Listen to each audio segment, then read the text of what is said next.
following program contains topical discussions related to suicide.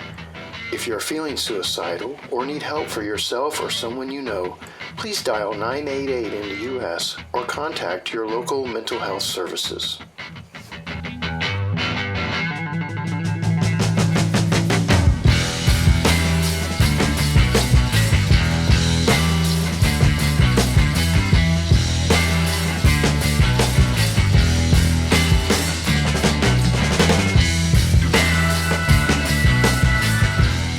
Welcome to the Hope Debrief, Suicide Bereavement Caretaker Conversation. I'm your host, Robbie Graham, and with me, as always, is my lovely wife and co-host, Denise Minor Graham. Hello, everyone. And thank you for taking the time out of your busy schedule to join us. Today, we're having a conversation with Dr. Alan Wolfelt. He's recognized as one of North America's leading death educators, authors, and grief counselors. Dr. Wolfelt is perhaps best known for his model of companioning versus treating. And he's committed, and I can personally vouch for this, he's committed to helping people mourn well so they can live well and love well. Dr. Wolfelt, welcome to the conversation. Thank you very much. It's an honor to join you. Thanks for having me. Thank you. Now, Denise, before we get into the conversation, I remember as we were prepping for this, you and I were talking about just how excited we were about this conversation, as well as the fact of what it was like when we first encountered Dr. Wolfelt's writings and started doing his trainings. Yes, I wanted to share just a little bit about how impactful finding Dr. Wolfelt, Alan, has been on our journey.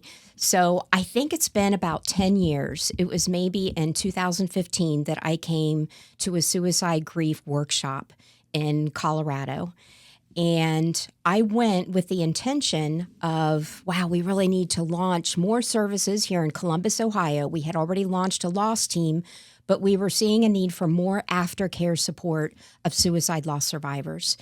And I found you online, Alan, and I know I was there, and the intent of being there was just to complete that one workshop.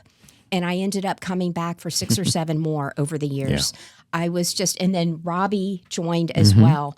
So we have just really found the companioning model is such a perfect fit for lay people and professionals in our space specifically, which is suicide bereavement and coming along beside those suicide loss survivors. So we're so excited to be connecting with you today. Yes. Thank you very much. And honestly, I know we could both go on singing his praises. We could. So just thank you so much for your support. And you've done such a lovely job of touching hundreds and hundreds of people's lives through your caregiving to people in grief.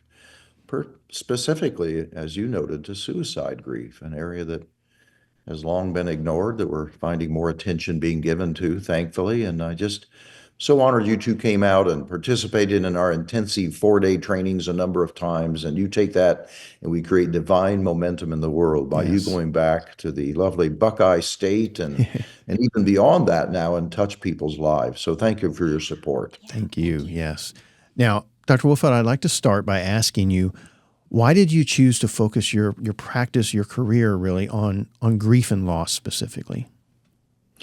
You know, you make me think of a quote by Robert Bly, who years ago said, your greatest gifts often come from your wounds. And I was sailing along into my adolescence thinking I was going to want to be an architect. Always loved designing homes, actually, even as a young child.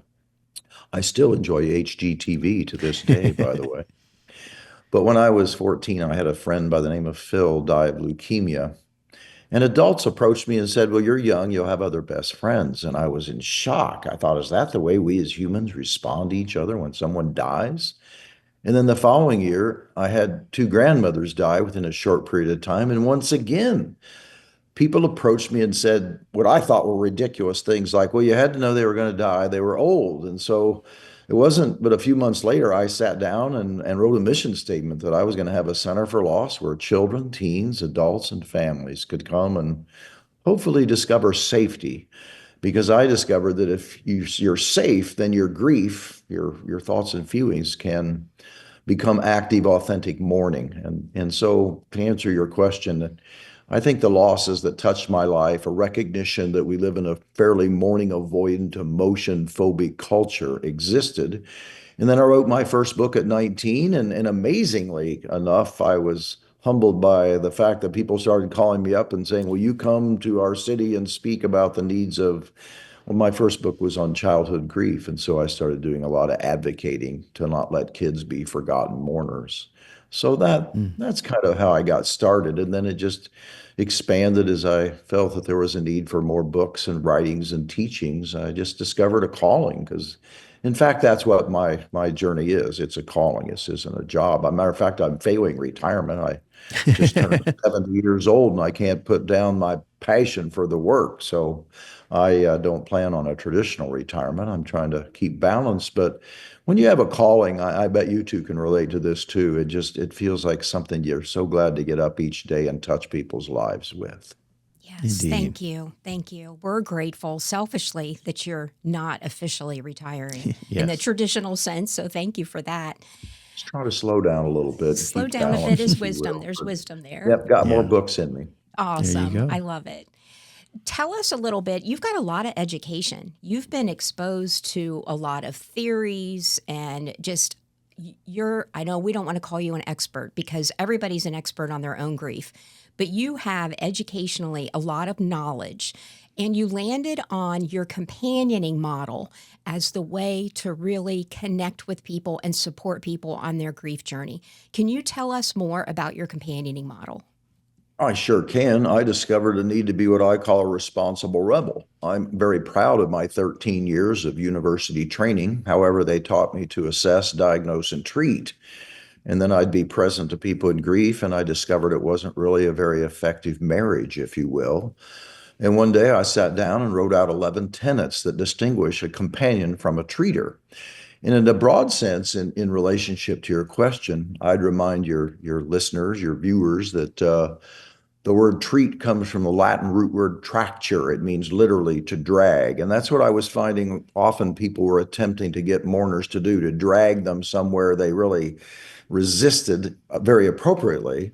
And so I came up with the thought that let's not treat people, let's companion. And I took a little liberty with the word companion, and I know that it at its root means com for with and pan for bread, with bread, a friend and equal. It further occurred to me there's nothing more co-equal, my friends, in our lives than the death of someone is devoid of socioeconomic status, years of education. And so I began to advocate that what we as human beings need in terms of companionship, fellowship, hospitality is not treatment, but instead companionship. And then went further to develop each of my 11 tenets so people could say, what do I resonate with? Am I going to be a companion or am I going to be a treater? And so that theme runs throughout all my trainings and advocacy, teachings, my books, so that I can be an advocate. But I'm okay with being a responsible rebel that questions the traditional application of what we'd call the medical model of mental health care. That's why I'm also an advocate against the current prolonged grief disorder. And I've been doing a lot of writing and teaching about grief is naturally complicated. Let's not further stigmatize people by giving them a disorder. People do the best they know to do. Let's companion them. Let's not treat them. That's a very brief introduction to the model that we companion at the Center for Loss. We don't treat, and we train hundreds and hundreds of caregivers to go back to their communities to do the same. And you two have done such a lovely job of that. And I just am honored that you resonated with my model and that you put it out there into the world. So thank you. Thank you. Thank you. Yeah, it fit just so wonderfully with our own faith background as well, and I think that's what made it for us very compatible. The idea Beautiful, of because as you know, Robbie, grief is inherently spiritual. So to use models that, I mean, I got in trouble going to grad school if I'd talk about spirituality or God issues, but grief is anchored in those questions like, is there a God? And if there is a God, is God on spring break, as a lady said to me recently, you know?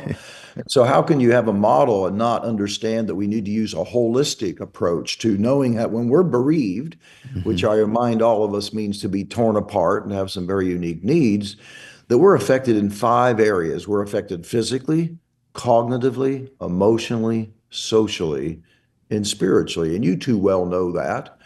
But when we leave out that ignored dimension of spirituality, we're missing the boat, particularly with survivors of suicide deaths who have a lot of God-related and spiritual-related questions. So I thank you for hitting that head on, Mm, because the companioning model certainly embraces the spiritual nature of grief. indeed.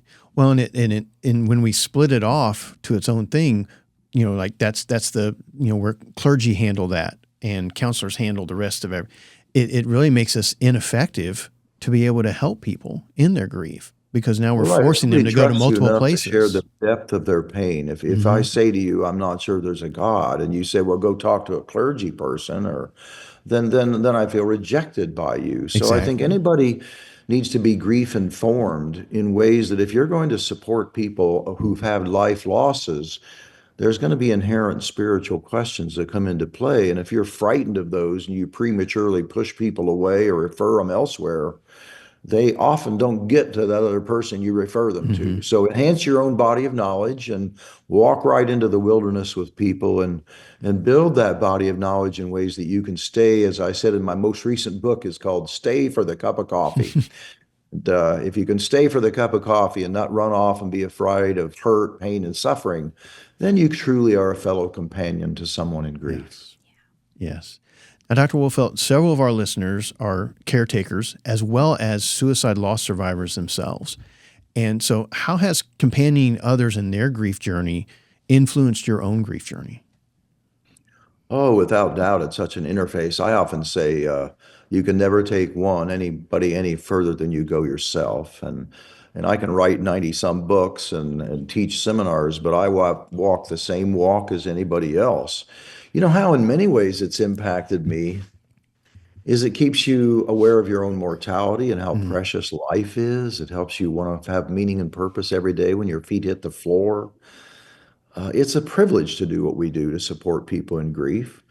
And I guess that I'd extend your question to say, I got real motivated to do this kind of caregiving when a good close friend of mine, an attorney friend of mine by the name of Ken, took his life. And I had done some writing and teaching about suicide grief, but boy, did that inspire me to say, after I was touched in my own life, that people should never walk alone through this journey. It's bigger than us. It's so yes. humbling. It's overwhelming.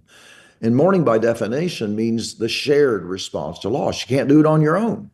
And so I really discovered that in my own journey, that I got to walk the same walk. And then I got inspired to do more writing and teaching about the importance of suicide grief. And so thank you for asking. Yes, Oh, indeed. thank you for sharing that. Thank you. So, you recently launched your second edition of your Understanding Suicide Grief books, the series, both the regular participant book, a support group facilitator guide, and even a journal to go along with that. I'm grateful that you've done that. Can you tell us a little bit about why you felt like it was time for an update from the first edition? Before I do that, I want to thank you two for writing the lovely foreword that I invited you to do, because, I just resonated with you two so well and your Mhm. passion for this topic. And I wanted it to come from somebody whose life had been touched by suicide themselves, and advocate for the value of the content of the book. So, first of all, thank you. And then, yes, I am proud. A recent launch of 3 new books related to suicide grief. And I'm honored that people use those across not only North America, but the world. So we're hopefully helping a lot of people. I did that because I originally wrote those books in 2009, hard to believe. And it was time to acknowledge that since then, having walked with hundreds more suicide survivors, that it was time to freshen up the book, add some new content that I thought would be helpful. I think that's reflected, my friends, in the fact that I had a hard time editing myself. I added 80 additional pages to what the original book was in terms of numbers. But I thought, well, these are important areas to give attention to. And so I'm honored and proud that people kept encouraging me to continue to contribute to the area of suicide grief. And I thought, well, the time is right. So I blocked some time off, worked on the 3 books this past year, and finally got them done. So Fantastic. Now, this may seem like an odd question, but were there a lot of changes as far as overall? Because some people may wonder, and we've actually had a few people ask us this: is this a whole new book, or is the information in the first edition still relevant? And so, without obviously going through every single change that was made, overall, was there a lot of changes to the second edition? There was. I still use the concept that I love of touchstones, of wisdom teachings that we've learned from those who go before us on this path. And so that still exists, but I felt a real need to add additional content areas. And among those, Robbie, were things like more on activating events that people need to give attention to.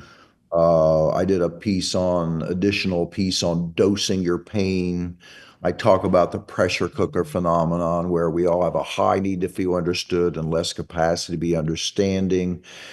I wrote a book a few years ago about soulmate grief, and I added a section on relationships of extreme closeness, if you will.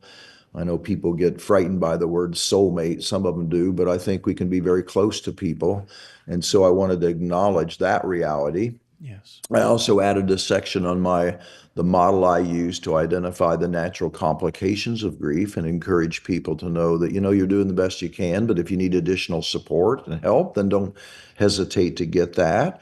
I have a section in there on that I expanded on carried grief, that when we have a current loss, it will always touch off a need to us to consciously or unconsciously review all the losses that we previously had in our life. And sometimes to be able to integrate the current loss, we have to go first backward before we go forward. Mm. And I'll mention one other area that I love to teach about, and that is the instinct that, too many people in our move forward culture will use messages to the mourner about trying to push them forward. Well, without doubt, with suicide grief in particular, there's an organic instinct that we got to go backward, particularly around the history of our relationship with who's died, the circumstances often of the death. And if people don't understand that in their body of knowledge and they keep thinking, why am I having trouble going forward? Well, you got to go backward before forward. Kierkegaard said it beautifully, but better than I did years ago. He said, when it comes to death, while life must eventually be lived forward, it's understood and given meaning to backward. Mm. So the importance of honoring our own story and creating holding environments of hospitality combined with sanctuary where people can disengage from normal demands and give attention to the need to retell the awesome power of that story. I think I added additional content about the need to understand why we retell the story, and that you can go to a support group on suicide grief next Wednesday night, say the same thing you said last Wednesday, and no leader is going to, who is body of knowledge anyway, is going to say to you, shut up, you said that at the last meeting, right? So those are a few of the areas that come to mind in response to your question that I'm just so glad that I was able to add to the new resources. And I expanded the support group guide also by many, many pages, adding additional content to help people be comfortable facilitating suicide grief groups. So hope that'll be helpful to everybody. Thank you. Indeed. Thank you. It's a unique skill set, and having your body of work as a foundation has been really critical for us as we work with other people throughout Ohio and beyond to equip them to be support group facilitators for those bereaved by suicide. So thank you. Well, Thank you for Thank that. you. Appreciate that. I think people find it, that if I'm going to do a group, for example, then I have an obligation to learn about how to be an effective group leader. What do I need to step into? And you've taken my body of knowledge and taken it out there and taught others. And that's an example to me of one of my hopes is for divine momentum in the world about being more grief informed and more supportive and not disenfranchising people's need to mourn openly, authentically. And you've done a beautiful job with that. And so thank you for taking my materials out into the world. That's my intent in being a writer. Thank you. Thank you. We embrace that goal fully. So, as I said earlier, a few questions ago, Robbie made a comment about how many workshops we've been to. And then I echoed, I think I've been to 6 or 7. I can't remember. Out in Colorado and Arizona, both wonderful locations. I'm Yes. biased. I prefer Scottsdale, but that's just me. So, Alan, what can they expect if they go to your website, which we're gonna share that, centerforloss.com. Mhm. What should people expect if they register for one of your almost week-long workshops? Can you kind of give us an overview? Yeah, first I'd encourage them to go, as you said, to our website, read about my companion philosophy, make sure that's a good match for them. We do occasionally screen people out who just simply want techniques, for example, to get people to let go. So first, familiarize themselves with the companion philosophy. And then what they can expect is to look at a variety of different topics that I take and turn into 30-day trainings. We have 150 hours, as you two well know, in a death and grief studies certification that if people want to show additional what do I want to say? Additional body of knowledge about all these different areas that I teach about. So, yeah, we have a training on suicide grief. We have training on the spiritual aspects of grief. We have a foundational training on comprehensive bereavement skills training that assumes no grief-informed body of knowledge at all. We have a training on childhood and teen grief. So they can look through the different topics and say, which are the areas that I'm drawn toward and build kind of their own curriculum. We have the one foundational training that they all have to take, and then we offer a number of different topics that they pick 4 additional if they want to get our death and grief studies certification. That doesn't make them a grief expert by any means, but says that they've dedicated themselves to exploring the mysterious body of knowledge about grief so that they can hopefully artfully companion their fellow human beings in grief. So we love to teach our trainings. We have 40 people coming this next week for the foundational training here in where I am today, Scottsdale, Arizona. I'm glad to hear that you like that. I do too in the winter months because I don't do cold. But there's nothing more beautiful in my heart and mind than Colorado in the summer months. So yes, we are blessed. We get to offer half of a year's worth of trainings in the beautiful Rocky Mountain foothills of Fort Collins, Colorado. And then we invite people to come down this time of year and stay up until April doing our once a month trainings here in beautiful Scottsdale. So thanks for asking about our trainings. I love it.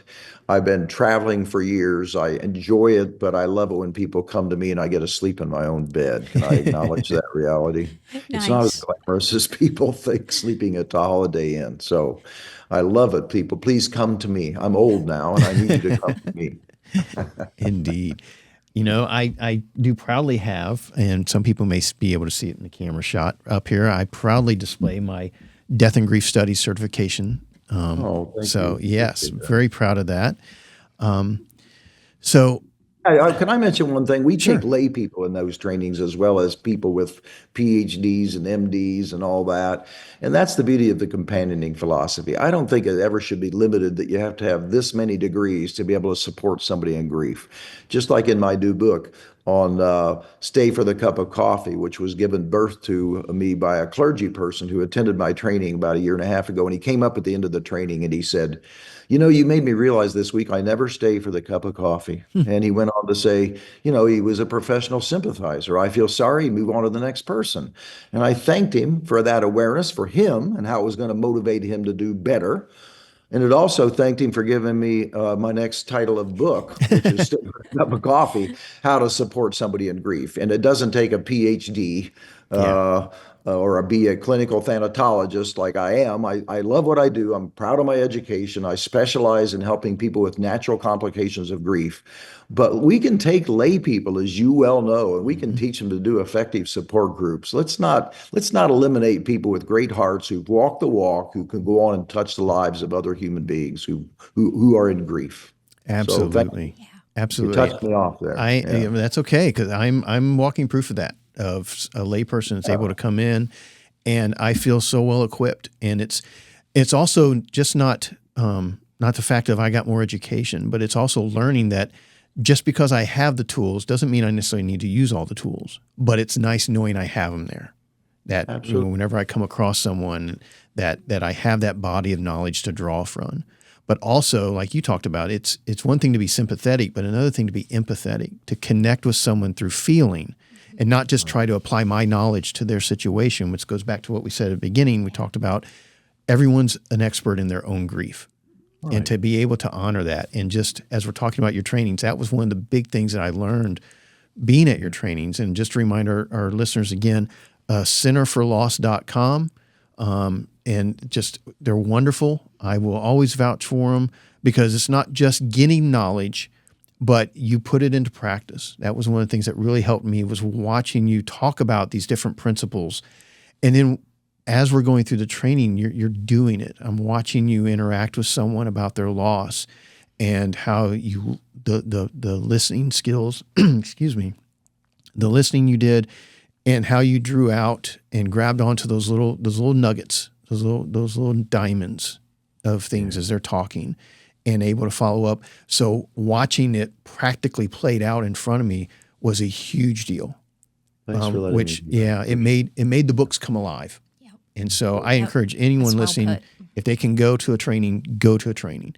I think to your listeners too, one of the things that you remind me of is that we all know when to refer. I refer people. I mean, people come to me. My most common referral is somebody who's maybe self-treating their grief through chemical abuse or dependency, for example. So I would remind lay people, professional caregivers, that one of the most important gifts we have is to knowing we can't be all thing to everybody. Yeah. But you just made me think about, I think also part of your tool chest is knowing there are times as a layperson who's trained and does an excellent job, there'll also be times you do refer people to get Yes. additional help. Absolutely. And I just want to remind your listeners of that you don't have to Indeed. take everything all in. There's going to be times when people hear you do something with grief and they approach you, but you know it's beyond your body of knowledge and skill set, but you find resources for people to get the help they need and that they deserve. That's right. That's right. Yes. I don't have to be the expert. It's always an and. We talk about from a loss team perspective and supporting the bereaved by suicide. We love the peer model. There's something magical about, I know when Judy came to see me, a bereaved mom, a few days after my son had died, Judy played a role that nobody else could play. She had a credibility to her, but it's not instead of professional support. It was in addition to for me because I absolutely needed to go through some serious therapy after the loss of my boy. So it's an and, not an or. I love that concept of it's the and. It's not this is it and we're the only people who are going to help you. How can we as a community embrace you and love you and support you when you need our support? So Indeed. that's well said. It's an and.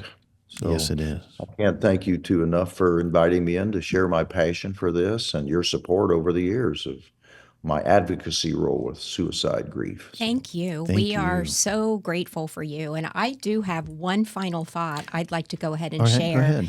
Well, Sure. it's not a thought, it's more of a question. So you've taught me a lot of things, Alan. We've already talked about that. And one of the things that we didn't touch on is self-care. You model self-care, you model boundaries. I almost hate using the word self-care because it feels so watered down. I hear it too much these days, but it's so important. One specific thing that you taught me, and this is a quiz to see how you answer it. When you go on vacation and you find yourself talking to a stranger, what do you say you do for a living? Well, this is only a white lie, or if you're Catholic, it's referred to as a venial sin, which is where I tell them that I sell life insurance, so they will run the opposite direction of me on the beach. But I then forgive myself because I'm trying to refill my cup so that when I, on a Monday morning, walk into the Center for Loss and say, what brings you to the Center for Loss?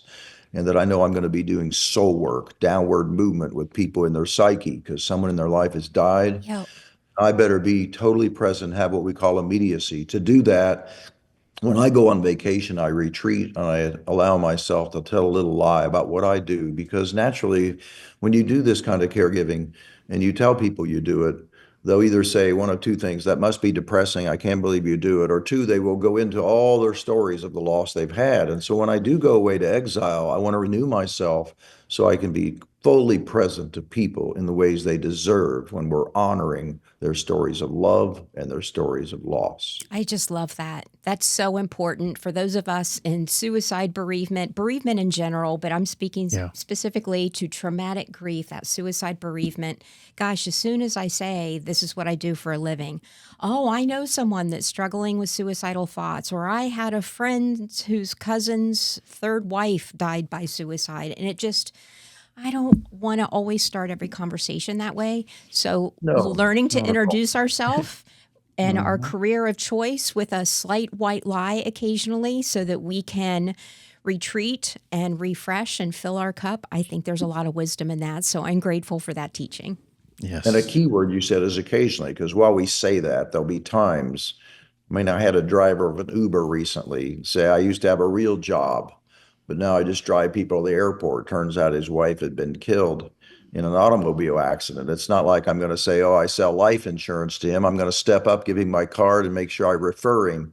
So we don't want to give our listening audience the impression that we're so boundary that if somebody gives a cue, because every day people will give you cues that Yeah. in some way, shape, or Absolutely. form that they've Absolutely. been touched by loss. And we're here to help them and Mhm. support them. But there are times we also need to have good boundaries, pull back and tell Yeah. that little white lie and not feel shame for doing so. So Yeah. thanks for reminding all of us to take good care of ourselves so we can be present to people. Thank you. Yeah. Thank And, you. sometimes referring them to someone else can be a level of self-care itself, because it's like, I don't have to be the Superman. I don't have to be the savior of everyone.